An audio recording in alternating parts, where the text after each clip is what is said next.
Dominique Bourg, vous serez le grand témoin de cet événement organisé par le Césaire. Vous avez alerté sur ces problématiques de changement climatique. Est-ce que la prise de conscience des acteurs publics est aujourd'hui suffisante selon vous? Ah bah non, clairement non. En fait, ce que nous demande le GIEC, c'est d'ici à 2030, c'est-à-dire maintenant une dizaine d'années, de réduire à l'échelle mondiale de moitié nos émissions de gaz à effet de serre. Alors, pour la France, par exemple, c'est plus, puisque au prorata de notre population, on fait quand même partie des émetteurs qui restent importants. Et évidemment, si on veut y parvenir, c'est pas en commençant à réduire nos émissions en 2028, hein. C'est en commençant dès 2020 et au moins 4% par an. Et donc là, vous voyez bien qu'on n'en est absolument pas là, que ce qui existe en termes de politique publique n'a rien à voir avec ce qu'a préconisé le GIEC, c'est assez clair. Et à ça, vous ajoutez le rapport de l'IPBES sur carrément l'effondrement du vivant, une perte d'espèces végétales non négligeable, les insectes, c'est un véritable affaissement, etc. Là, vous voyez bien que de la même manière, on n'a rien qui soit à la mesure.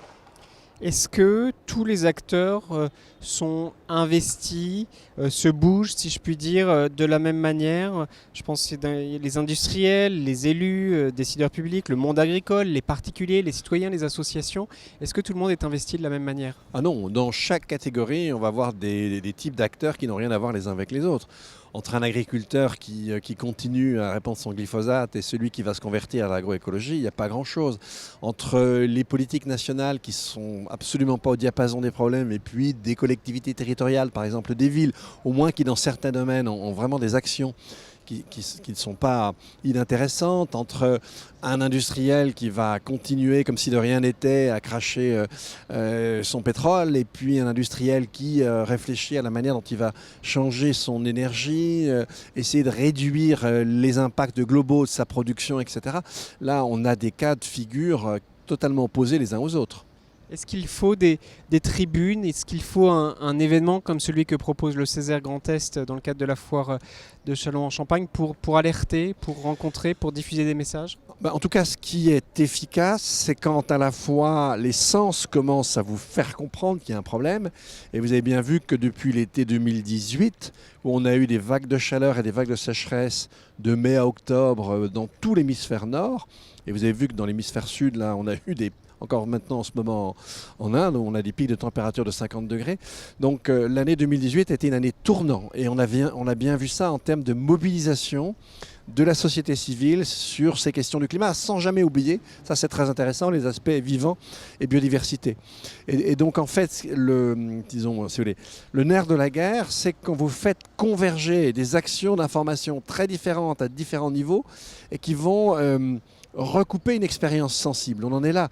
Donc ce que va faire le Césaire, c'est un élément dans des rappels incessants qu'on doit faire de la réalité pour nous amener à changer collectivement. Un mot sur l'acceptabilité. Est-ce que nous sommes prêts, selon vous, à reconnaître, à accepter de modifier nos modes de vie sur les enjeux que vous avez évoqués? On sait bien que c'est là que le bas blesse, que c'est effectivement difficile, mais je dirais là encore, depuis cette année 2018, on voit une espèce de basculement culturel. Si vous regardez, alors justement, les dernières élections européennes, puis de manière même à l'international, que ce soit au Brésil, que ce soit aux États-Unis, que ce soit en Europe, on voit bien que la répartition des forces politiques aujourd'hui se fait avec les questions écologiques pour référentiel. Donc on voit bien que c'est maintenant quelque chose de structurant dans la société. Et puis si je prends récemment en France, au début du mois de juin, la manière dont la presse, etc., a réagi à la proposition de loi dans le cadre de la loi mobilité de deux députés, Delphine Batho et François Ruffin, d'interdire les vols domestiques, on a bien vu des réactions qui n'étaient pas celles qu'on aurait eues de façon systématique il y a encore un an. Donc on a une amorce de mouvement de la société, mais c'est une amorce de mouvement. Est-ce qu'on parle d'acceptabilité? Est-ce qu'il y a des choses, au fond, relativement simples à mettre en œuvre? Il y a des choses qui sont enseignées dans les établissements scolaires. On se souvient, il y a quelque temps déjà, il fallait éteindre l'eau quand on se brosse les dents. Mais voilà un exemple parmi tellement d'autres possibles. Oui, alors il y a une quinzaine d'années, c'était toujours le règne des petits gestes, hein. Bon, si on prend le dentifrice, je sais pas moi, la consommation domestique d'eau, ça doit être à peu près 10%. La part du robinet quand vous vous lavez les dents, ça doit être un pouillème. Donc réduire un pouillème, bon c'est bien, c'est une manière de se lancer dans quelque chose, c'est le pied dans la porte. Mais on voit bien que c'est pas suffisant. En revanche, on fait d'autres choses à l'école. On commence à initier les enfants à la permaculture, à intensifier les visites nature, etc. À essayer de leur faire comprendre que le poisson, c'est pas un carré dans une boîte en carton, etc., etc. Ça, c'est des choses intéressantes et elles sont en train d'augmenter. C'est très bien.